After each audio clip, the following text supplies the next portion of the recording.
What's up, YouTube? This is Too Raw for TV. All right, so first of all, let me say this because I know people are going to mention this in the comment section. Number one, um, the reason why I have Julius Erving over Kevin Durant, 'cause I know people say Durant's more skilled, more dominant, and all this type of crap. When I do these things, I don't say NBA, right? I say professional basketball. So I include the ABA as well as the NBA. And I think when you include the ABA and the NBA in Julius Erving's case, I think he still is a top three small forward. Um, Last time I had Julius Erving number two, I pushed him down to number three. Okay. Now, um, Julius Erving, he was probably the most popular player of the 1970s. Yeah, I would say the most popular. You could say Kareem was the greatest, but Dr. J was the most popular. He was the most marketable. He was the most exciting. Um, Never before at that time had we seen someone to be able to do in game what he was doing, like dunk within the game. I mean, I'm not saying guys didn't go to hole and dunk, but not with the creativity or flair that he had. The hang time. We didn't see guys jumping from the foul line in NBA games like he did. You know what I'm saying? Or guys coming out as far, far down the wing, from the wing, I should say, because he's driving to the basket, as he did. You know what I'm saying? We didn't see that type of athleticism in the 1960s. So he was a revolutionary player. And he did usher in that increasingly athletic style of play that we saw in the 1970s, which progressed into the 1980s, probably peaked in the 90s and 2000s, and then gave way to this 3-point happy league that we have today. He was the game's probably first ambassador. You want to call it the NBA's number one politician. You want to call it that role. People say that Michael Jordan was the first one to transcend race. That's not true. It was Julius Erving. Um, Bill Russell was important, but Bill Russell was very militant. Will Chamberlain was controversial, okay, in a lot of ways. Um, Julius Erving was the first black player to really, well, the first player, period, that transcended race, okay, was acceptable in all communities. You want to put it like that. He's the greatest ABA player of all time. And contrary to popular opinion, it was Julius Erving that saved the NBA, not Magic and Bird. Julius Erving kept the NBA afloat after the ABA NBA merger. The NBA was really truly struggling in the 1970s. While Kareem was great, Kareem was not exactly press friendly. Um, he was not that marketable a guy. Wilt, had on Wilt and Jerry West and Oscar, those guys were gone by the early to mid 1970s. And while the NBA did have a lot of stars, um, the league was starting to have, you know, some issues. Okay, many people saw the NBA as being too black, and that they didn't think it would appeal to their at the time majority white fan base. And there was, starting to become drug problems within the NBA, which drug problems, excuse me, which peaked in the 1980s. All right. So the ABA NBA merger did save and salvage the NBA. It's just that Magic and Bird pushed it to a whole new dimension. Okay, in the 1980s. The funny thing about it, though, with Julius Erving, is that he has his detractors. I remember growing up, people would say, including my brother, he's not a big Julius Erving fan. He said he, he would always tell me, he didn't really see much in Julius' game. He didn't think he was much of a shooter. Um, he saw the athleticism and that nature, but he didn't really think that Julius Erving was a complete player. Um, some people even talked about how Erving played with some of the most stacked teams and didn't win as much as he should have. And I'll get into that in a moment. Okay. Now, Julius Erving was born in New York in 1950, and he starred at Roosevelt High School. But the crazy thing about it, he was not one of these most sought after guys. He was seen as a really good player. Even when he went to college at University of Massachusetts, where he averaged over 26 points and over 20 rebounds, he still was not like seen on the collegiate level like a Kareem or Elvin Hayes or Pete Maravich or Earl of Pearl Monroe. He wasn't seen as spectacular at that time. I think most guys were looking at a guy like Erving. They'd be more impressed if he was a great shooter or a great playmaker, a great rebounder, like a forward or something, or center. Um, the thing about Julius Erving is the things that people say they didn't see that spectacular about his game in a half court setting, in a traditional game. He didn't really stand out that much. He was very, very good, but he wasn't spectacular in many settings. Part of that is he was a team player, and that gets forgotten about Julius Erving. He wasn't a guy that was a hot dog and was interested in putting up numbers. Not he could put the numbers up, but he was more of a team orientated guy. And in a regular, under the rim, grounded game, he doesn't stand out that much. But it was when Julius Erving was having these off the record games at Rutgers Park and playing against, and he's playing in these situations where now he's playing in an up tempo, up and down, game where it's more about creativity and athleticism above the rim. That's where he stood out. Now all of a sudden, you know, uh, people were seeing what other people saw, or it was when they were in practices at University of Massachusetts or Roosevelt when they weren't playing an actual game. He was doing these things in the gym. It made people's jaw drop. But like I said, at that time, still in the 1960s, very, very early 1970s, these things were still frowned upon. That's what made Julius Erving such a revolutionary player when he went to the ABA. Now, after his collegiate career, this is when the ABA was at its peak. The ABA was young, fledgling. The NBA was established. But for a guy like Julius Erving with his type of skill set, the ABA, with its more free flowing style, more urban friendly, I guess, appeal as far as the game is concerned, it was a natural inclination for a guy like Julius Erving to go there.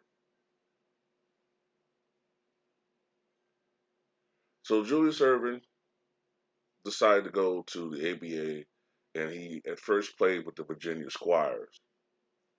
Now, at the time, the Virginia Squires already had a star in Charlie Scott, and who I think recently was selected to the Naismith Memorial Basketball Hall of Fame. But Julius Erving got off to a hot start immediately. As a rookie in the ABA, he averaged over 27 points a game and was selected to the All ABA second team and made the ABA All Rookie team and finished second to Gilmore for the ABA Rookie of the Year award. The Squires finished their season 45 and 39, and second place in the Eastern Division behind the powerful Kentucky Colonels, who dominated the league at 68 and 16. And yes, they played 84 game schedules. In the playoffs, Erving scored over 33 points a game as the Squires beat the Miami Floridians in four straight, and then fell to the New York Nets and Rick Barry in the Game 7 of the Eastern Division Finals. Now, interestingly, in the 1972 NBA Draft, Erving was selected by the Milwaukee Bucks. Now, had he landed in Milwaukee, Erving would have been added to a team that already had Kareem Abdul-Jabbar and Oscar Robertson. However, during this time, players were playing musical teams, and Erving was no exception. Rather than attempt to play for the Bucks, he attempted to jump to Atlanta Hawks before the 72-73 season. Prior to Atlanta's games that season, he would be at the arena ready to don a Hawks uniform, but he was legally barred from playing due to court injunctions initiated by the Squires. Now, you might remember if you listen to my video about Rick Barry, how a lot of players were trying to jump ships with different leagues, but court injunctions and decisions were banning them from playing for certain teams for sometimes seasons. Guys would sit out. Anyway, a court order eventually forced his return to the Virginia Squires 4 games into the ABA campaign. Julius went on to lead the ABA in scoring that season, pouring a career best 31.9 points per game. Julius Erving was now becoming an established ABA star, and word began to spread of his sensational play, and he received the first of his 4 consecutive All-ABA first-team selections that year.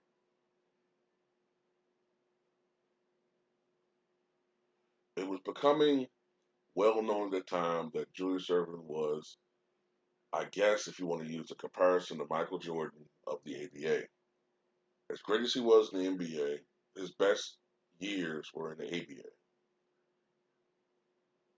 Prior to the 1973-74 season, the Squires traded Erving and a player by the name of Willie Sojourner to the New York Nets for George Carter, the draft rights to Kermit Washington, who later would bludgeon Rudy Tonjonis in the face in a game 4 years later, and cash.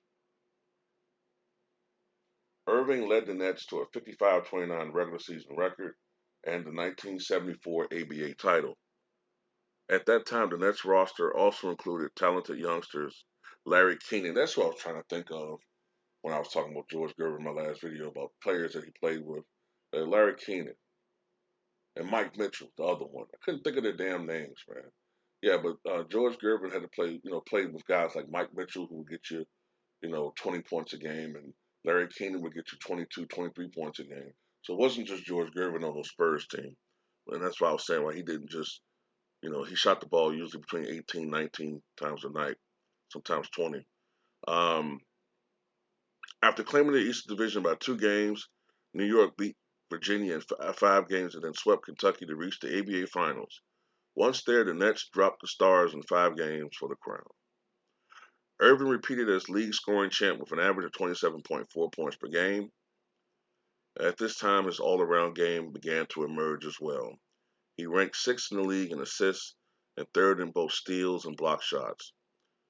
As a result, he picked up the first of 3 consecutive ABA MVP awards. By 1975, however, the ABA was in serious trouble.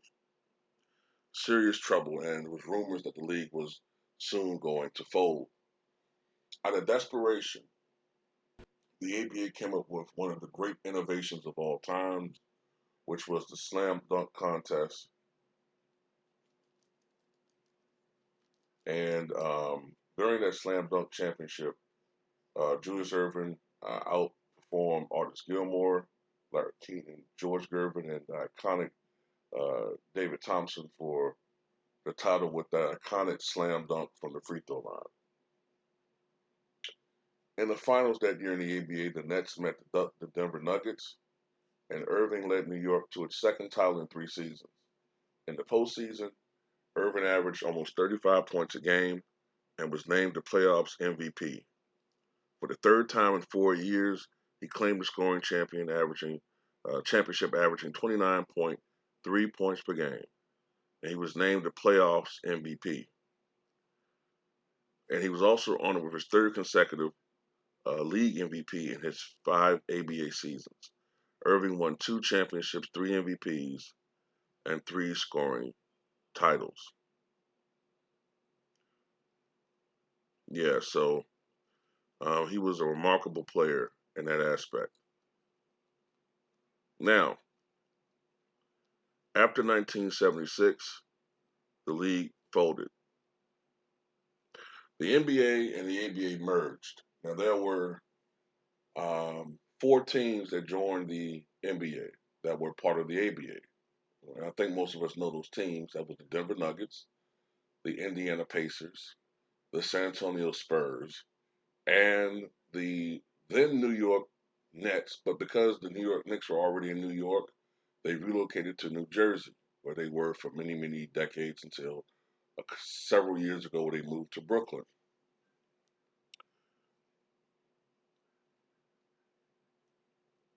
Now, on the eve of the 1976-77 campaign, the greatest player in the game was locked in a salary dispute with the Nets.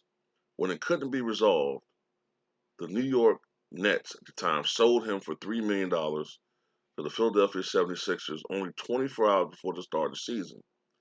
In Philadelphia, Erving joined another high scoring former ABA star in George McGinnis, formerly of the Indiana Pacers, and was on a team with offensive minded guards Lloyd B. Free, later to be known as World B. Free, who became a high scoring player with the then San Diego Clippers in the late 70s, early 1980s, and Doug Collins. Yes, Doug Collins was at one point in time a player who looked like he was on the trajectory toward a Hall of Fame career. He was a high scoring shooting guard, uh, generally giving you about 20 to 22 points a game before injuries derailed his career.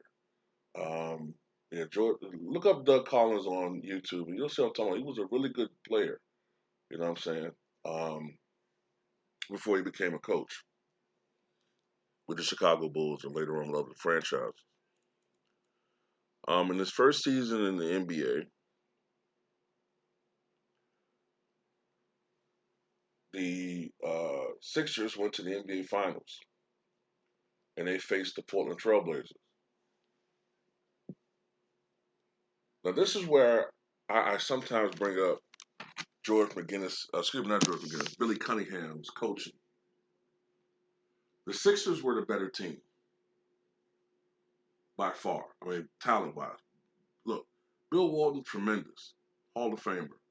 If you look at his college career, if he could have sized up an NBA career even higher, okay, um, you know, but when you look at the talent, Maurice Luke is also tremendous, okay. But when you look at the talent that was on that Sixers team, they should have won. And they did have a 2 games to none lead. But Billy Cunningham was not able to make certain adjustments out there. Okay. And he got thoroughly outcoached by Jack Ramsey after game two of that series.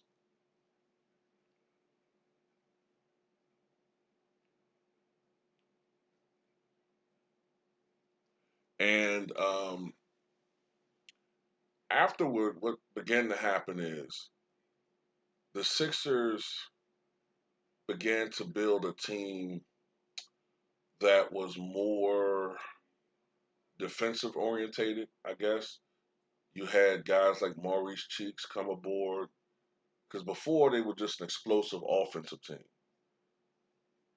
But you had guys like I said, Maurice Cheeks come aboard, a great defensive guard in the 1980s, 70s, and 80s. Bobby Jones, okay, came aboard, a great defensive small forward. And they also had, what's his name, man? He passed away a couple years ago, shot blocking forward. Um,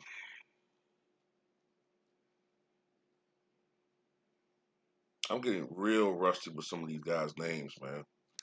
Um, Someone in the comment section knows what I'm talking about. And they became a better team. Julius Erving still played within the team concept. One of the things that was different about Julius Erving from in the NBA as opposed to the ABA, in my opinion, is they did a really good job of limiting his minutes. Now, at that time, if you want to talk about load management, you played every game, but they held him more to around 33, 34 minutes a game, as opposed to most players at the time, they played 37 to 40 plus minutes a game um, because of his knee condition. And if you remember in the ABA, Erving wore those big, bulky knee braces. In the first couple of years in the NBA, he did. But by the 1980s, he no longer had to wear those because of the treatments that they used for his knees. I think he had arthritic knee condition, but it actually got better. Usually these things get worse, but his knee condition got better. A lot of it had to do with the fact that he played on a team where he had a lot of help, and this is what let him be able to play as long as he did. Up until he was 37 years old, and retaining a lot of his athleticism. By the way, 1981, I believe the Sixers were favored to win the title that year, or at least get to the NBA Finals. In 1980, they infamously, uh, blew an opportunity to win a championship after Kareem went down with that major injury. Magic Johnson saved the day and won a title with the Lakers. In '81, the Sixers, once again, when I talk about Billy Cunningham, uh, they blew a 3-1 lead. Bill Fitch outcoached Billy Cunningham last few games of that series. And in 1982, they lost to the Lakers in the NBA Finals. Magic winning his second championship. By this time, people were starting to have some questions about Julius Erving. They did that stuff back then. Is Julius Erving overrated? Why isn't he win a championship? Is he ever going to win a championship? At that time, Julius Erving was 32 years old, pushing 33, kind of getting to the downside of his career. That's when the 76ers made that big move, that big trade, uh, where they got Moses Malone. And this is when Moses was still at the peak of his powers, man. And that season, Moses Malone dominated the NBA. By the way, I forgot to mention in the 80-81 season, that was probably Julius Erving's best overall season in the NBA. That year, he averaged 24.6 points per game and over 4 assists per game, and he won the league's MVP that year. All right, and I think they had a record of 62-20. But like I said, that's the year where they blew that 3 games to 1 lead. I forgot to mention that he won MVP that year.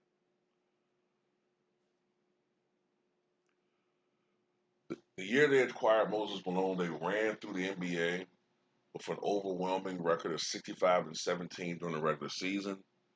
Moses Malone led the team in scoring at 24.5, but Julius Erving chipped in with 21.4 points per game. And the player I was thinking of was Caldwell Jones, by the way. Um, Passed away some years ago. They romped to the NBA championship. They went 12-1 in the postseason in '83. The only loss, I think, was to the Milwaukee Bucks. And they swept the Lakers in the finals. And Moses Malone famously outplayed Kareem Abdul-Jabbar. I mean, just dominated him, especially on the boards. The Sixers were expected to repeat or at least go to the finals again in '84.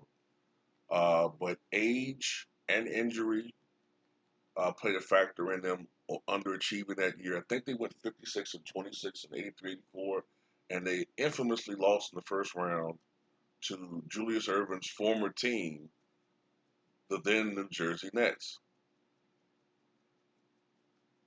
So after that, man, it just had a lot of bad luck, man. The Sixers. They remained a really good team, but after '84, they kind of started sliding just so ever so slightly in the NBA hierarchy. By '85, '86, they were no longer seen as a championship contending team, but just a really good team, maybe on the level of Milwaukee Bucks. Not quite like a piece away from being a championship team. By that time, Moses Malone was starting to fade. Julius Erving was fading. Andrew Toney was suffering from the injuries that would eventually lead to his retirement by 1988. Bobby Jones was aging. I think Billy Cunningham had stepped down as coach by that time, but I don't want to make it like Billy Cunningham was a terrible coach. He wasn't, but he was more like a B minus coach, maybe a C level coach. He wasn't terrible, but he wasn't great. He was better than Steve Kerr, but he wasn't Phil Jackson. Okay. Um, so the rest of his career, Julius Erving was, you know, he was still respected in the NBA, but it was diminished returns. I can't remember off the top of my head what the scoring averages were, but I think his last year he averaged something like 16 points a game. I think he shot like 47% from the floor. But he was not the same player anymore. And I believe he lost in the first round to the Milwaukee Bucks in 1987. And he had announced that was going to be his last year. And there were tributes to him throughout the entire season.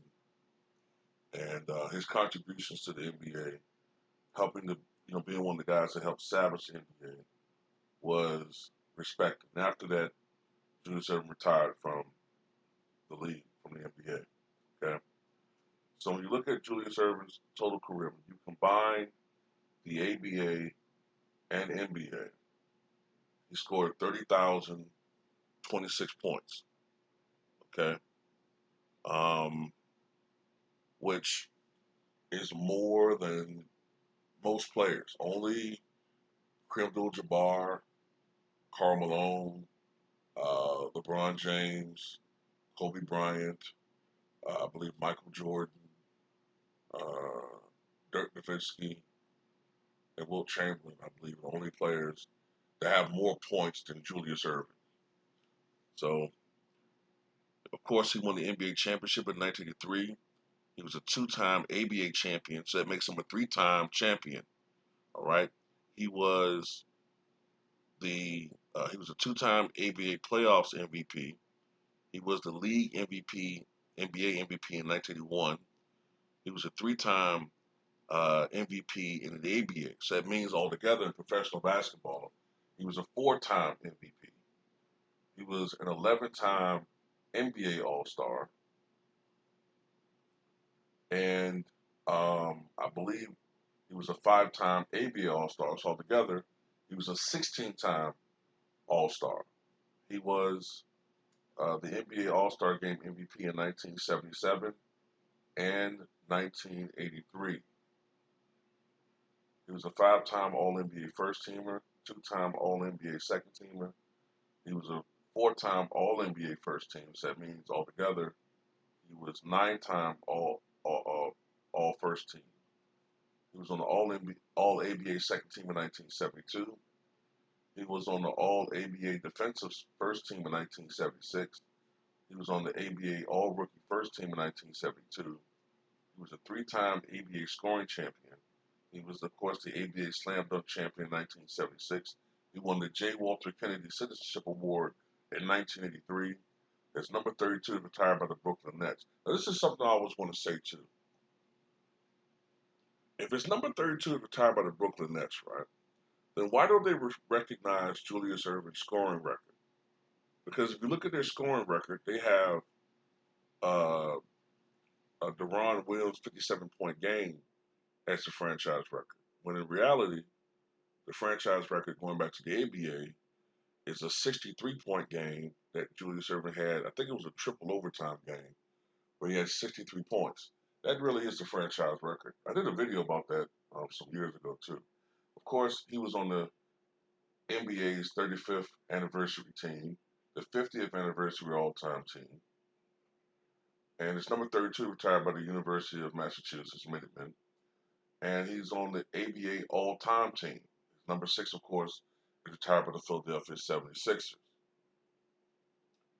So throughout his career, look at this. This is amazing. When you combine his ABA NBA career, Julius Erving has over 30,000 points, over 10,000 rebounds, and over 5,000 assists. And I know, if I'm not mistaken, I believe he has over 2,000 steals, and over 1,000 blocks. So he was a very versatile player. You know what I'm saying? He's an underrated defensive player. Um, was he a great lockdown defensive guy in the NBA? I can't say that, but he wasn't awful on defense. You know, and his length and athleticism did make him a better than average defensive player, or better than people give him credit for. On a per game basis, in the ABA and NBA, he averaged 24.2 points, 8.5 rebounds, 4.2 uh, assists per game. My third greatest small forward of all time, Julius the Doctor Erving.